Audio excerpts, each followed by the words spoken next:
What's up, guys? Welcome to the video. First piano lesson today. Really exciting stuff. As you can see, I take things real seriously here. I didn't know if I was supposed to bring my own keyboard, so you know, better prepared than I pissed off my teacher. But before you know it, 6 months from now, Mozart, maxxchewning. Let's do it. I'll tell you what I learned after. It's only 30 minutes, so probably not much, but here we go. One thing that I needed for this lesson, I'll pick that up later. Alfred's Essentials of Music Theory, Book 1. I don't even know what that means. Yep. Don't know. Yep, got arrows. So you guys, you got low, high, high, low. It's pretty advanced stuff, so yep. Talk soon. All right, so I'm all done my first lesson. We learned about chord progression, half steps, full steps, the correct finger placements. If you guys didn't know, also, here's a fun fact, your fingers are numbered for keyboard, right? 1, 2, 3, 4, 5, 1, 2, 3, 4, 5. Obviously, for the first couple of sessions, it's gonna be a lot of like just information about music and whatnot to learn good habits. And you know, just in this first session, you know, I kind of went in there, I was like, oh, learning the piano, as much as I joke about it, like it's gonna be, you know, easy. I'm just gonna sit down and I'm gonna learn it in 2 weeks, and I realize it's not gonna be that easy. It's gonna be probably months before I actually get decent at it. But I think it's important to really push yourself to try to learn something. So although I'm just learning the piano, a musical instrument, you know, as weird as it is, I think it can apply to a lot of things. Is you go in and you're like, nah, this is gonna take too long. This is gonna be too hard. This is gonna be too difficult. I don't want to learn this. But I think if you force your brain to get a little more brainier, I think it can benefit you and it can have some carryover to other things. So I'm gonna commit to this piano thing. I'm gonna try to set aside like 30 minutes to an hour, maybe like 4 or 5 times a week on top of my weekly class to just practice and watch YouTube videos. And I want you guys to hold me accountable that I actually, you know, learn music and stuff. But you know what's really cool about this place is that's the gym right there, and that's where I get my music lessons. So it couldn't be more convenient for me. But you know what, enough of music chat. We're gonna do plenty of that in the near future. So a year from now, you'll be like, I remember when Max started playing piano and now he's setting up shop in like the subway of New York and like, you know, just killing it on the tunes, dude. So, you know, let's go do some deadlifts though. It's deadlift day! It's deadlift day!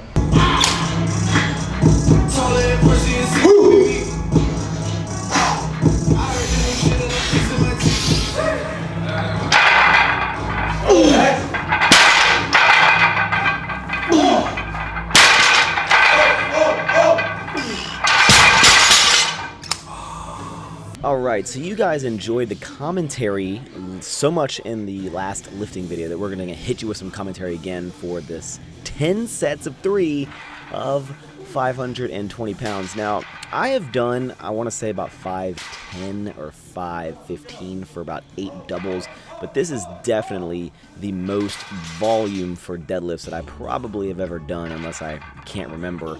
So this is 30 total reps, which definitely kicked my butt. Now, I wasn't necessarily in the best kind of mindset. Usually I would like to be a lot more hyped than I was on this day, but I grinded through it so I can have a little bit extra rest time before I have to hit squats.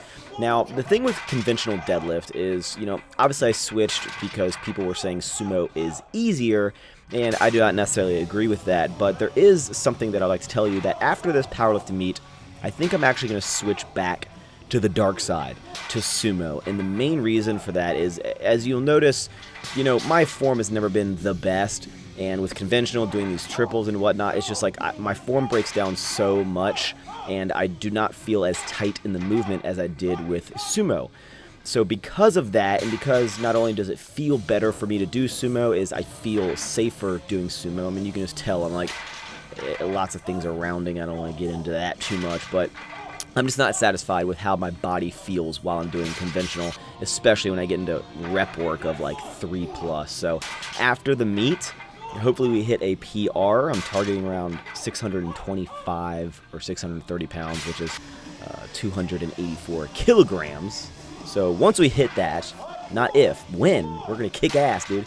But once we do that, I am probably going to switch back to sumo and just try to get that up. And then the next short-term goal is be 650. So I hope you guys enjoy the rest of the video. Thank you for watching the commentary, and see you later, dude. All right, last set, set number 10. This is the 30th rep if I complete all 3, when I complete all 3. But we're just gonna put on a song to get me hype. Let's get some Waka Flocka Flame. Last set.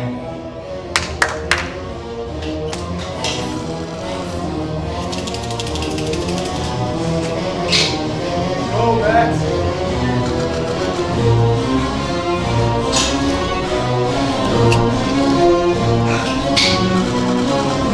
Ooh. Let's go. Come on. Stay tight. Come on. Oh, let's go. Last set. Come on. 2, 1 more. Let's go. Stay tight. Come on. Right. Up.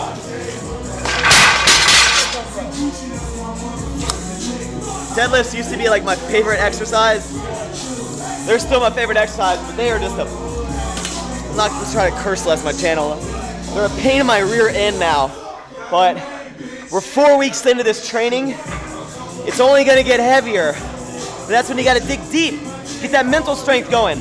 I talked to Mike, and I think we're gonna slowly start tapering down the volume. So I think after this week, it probably won't be like sets of 10, but it's gonna be heavier. Either way, we can do it. Let's kick ass this competition, and hopefully any of you that are in the kind of the peak of your training where it's getting heavy, it's getting hard, it's getting difficult, you're wanting to quit. I wanted to quit like 5 sets ago. Dig deep, baby. You can do it. Believe in yourself. Believe in yourself. Some people ask if these shorts are squattable without ripping. You bet your sweet bottom they are. These, along with like all the shirts and stuff, guys, remember, next Wednesday, the 5th at 12 p.m. Eastern time, I'll even make a deal with you. If any of you with a giant romper happen to rip these shorts while you're squatting, I'll send you a new pair, so don't even worry about it. Moving into squats after deadlifts can kind of suck, but you know what? Keeping the mind right, 325 pounds, 3 sets of 5s. Remember, the adjustment weight of my squats is that instead of having like this stance right here, I basically moved it in about to right there. Man, I hope these shorts don't rip. That would be embarrassing.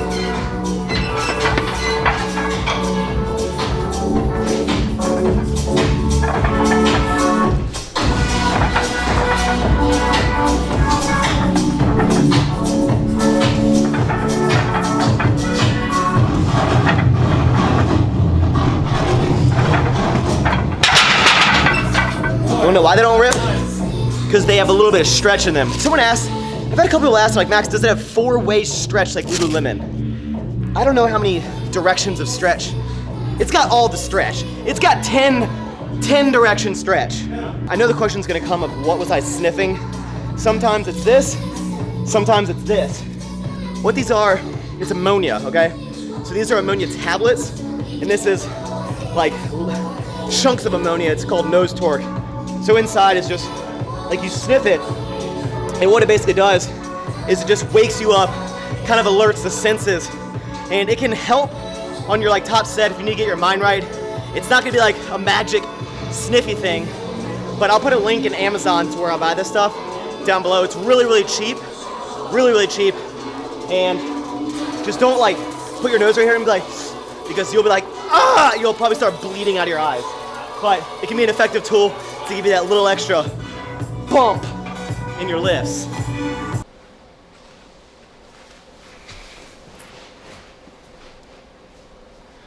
So before this video ends, I want to give you my Max's thought of the day, because I was thinking about this today when I woke up. And you know, I woke up a little bit early and I started to work on the website for Everforward Apparel, and I am just trying to improve it and make the whole experience for anyone that comes to the website, you know, a better experience. I've been working with some designers. The person who works on my website, his information will be linked down below, but I think it's really important to always try to be improving what you're doing, and that's generally should be the goal of most things you do in your life. And I know everyone always gets asked, you know, what's your 5-year plan? Maybe they're asking you, maybe they're asking me. So for a situation, let's just assume that in 5 years you're going to be in the same realm, same field that you're doing now. What does generally most people expect in 5 years, right? Well, if you're here and you're gonna be in the same realm, you expect in 5 years' time to be doing better, right? So if it's social media, you expect or you hope that you would get more followers, that people are going to still be interested in you, that you are going to grow your audience, right? If you're an entrepreneur, then maybe you expect that in 5 years, your product is going to expand, your product's going to improve, your services, you're going to grow, you're going to, you know, explode what you're doing, okay? And if you're working a desk job, a corporate life, you expect or you assume that in 5 years, you're going to be making more money and be at a higher position. And I think what a lot of people do is they expect a greater result at the end in 5 years, right? Or just at any amount of time, but they don't really do anything to help them get to that point. They assume that time will be the only factor that allows them to succeed or to grow. And I think the downfall of that is that if you are doing the same thing over and over again and expecting different results and just assuming that you're going to grow, I think you're going to be sadly disappointed that when 5 years comes around, you're not where you expected to be. You're not at the growth level that you imagined you'd be. You'd be like, it's been 5 years, what the heck? I'm doing the same thing, right? So I think it's always important to be trying to improve what you're doing. Improve the processes that, you know, can get you closer to that end result. So if you're working a day job or a desk job, you know, what are you doing to earn more pay? Are you just expecting that if you just keep doing your job, one day someone's gonna walk in and be like, John, gosh darn it, you get a raise, man. And that might happen, but what you don't want is in 5 years, when you think you're gonna be up here, to just be right here, and that kind of like expectation just keeps growing and growing and growing. And obviously I'm getting a little deeper than I probably should have, but the main point that I'm trying to make is that if you want to be at a certain point, or you expect that whatever you're doing is going to grow exponentially, right? You need to be taking action every single day to make those things happen quicker, or to actually just make them happen, because the last thing you want is time to fly by and you'd be like, damn, I wish I tried harder. I wish I did more to get me to where I think I deserve to be, or want to be, or expect to be. Because if you assume, that makes an ass out of you and me. That doesn't really apply here, but that's a cool explanation of assume, right? Because it spells it out.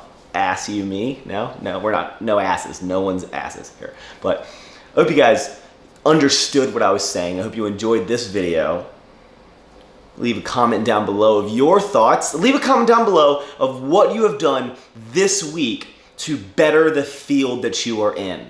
For me personally, it's always trying to create different and unique content, to not try to do the same cycle of videos and expect people to just keep watching, to always step up my editing, to be traveling, to kind of be expanding my video knowledge by learning other techniques and whatnot. And for the website is always to be improving the user experience for that. Forever forward, it's to be, you know, making the products better and always not assuming that the product that I have, like the compression pants, I always talk about how great they are, right? And they are freaking great, but if I just assume that I don't need to change anything for the next, you know, year and a half, no.